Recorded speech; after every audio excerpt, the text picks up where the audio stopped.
infrastructure's impact on natural environments. There is tension rising between infrastructure expansion and the need for nostalgic setting of national parks, creating a biodiverse environment. Today, there is still a large increase of infrastructure in the U.S., affecting around 332 million annual visitors.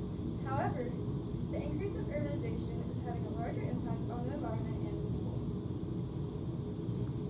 This leads me to my research question. How does the tension between infrastructure expansion and the nostalgic desire for wilderness preservation impact the biodiversity of the U.S. national parks?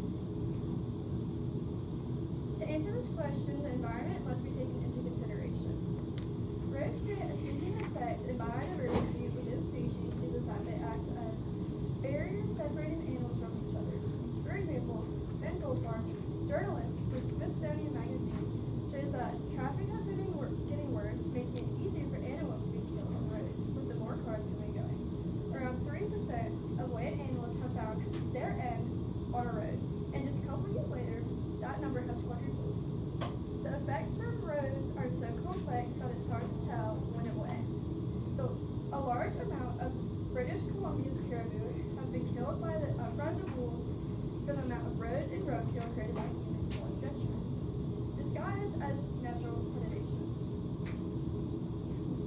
Science must also be considered. National parks are becoming islands surrounded by a sea of human infrastructure.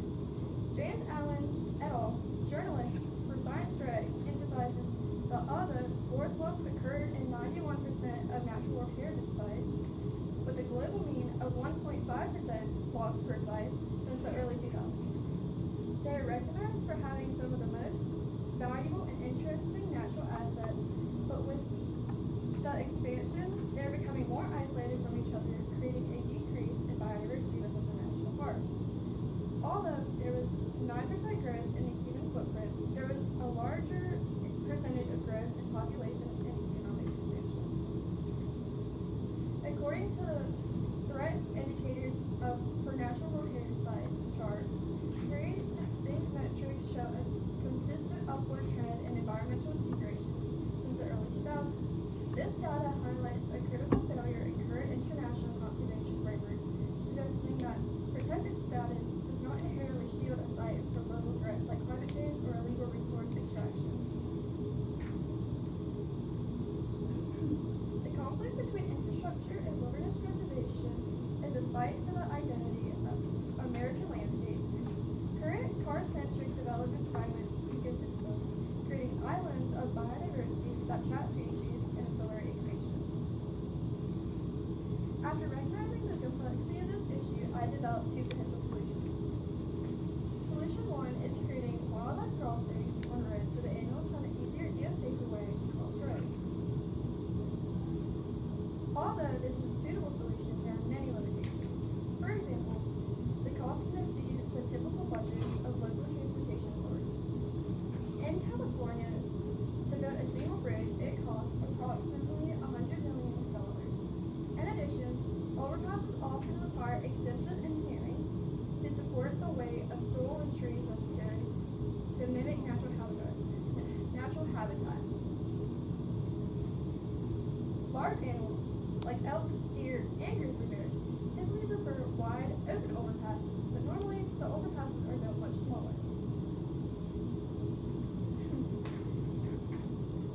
Although there are multiple limitations, there are also some implications. Wildlife crossings are primarily designed to reduce wildlife vehicle collisions, which occur over 1 million times annually in the United States alone. World Wildlife Fund shows that creating wildlife crossings has reduced large mammal collision by 80%. In addition, these structures prevent an estimated 200 human deaths and 26,000 injuries each year caused by roadway animal encounters. Since the list of limitations outweigh the implications, I developed a stronger solution.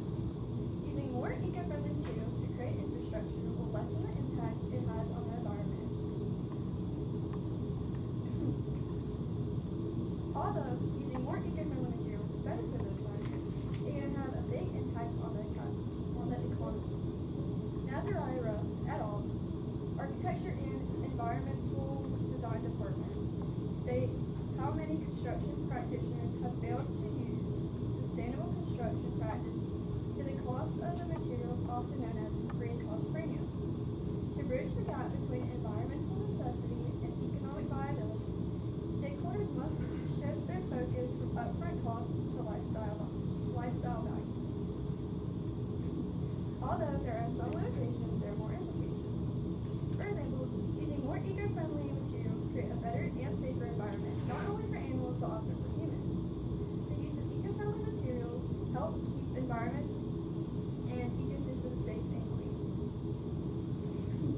Overall, the problem is causing the environment to lose biodiversity, and without changes made to infrastructure, there will be a huge loss in populations. The evidence used to develop my argument came from these sources. Thank you very much. We're going to get started with the questions. The first question is, how valid and reliable are the sources that you have used? How do you know? And which sources did not work?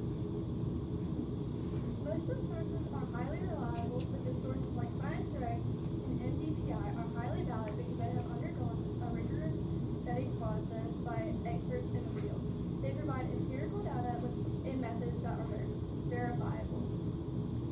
Thank you. And then the next question. If you had more time, what additional research would you conduct related to this issue?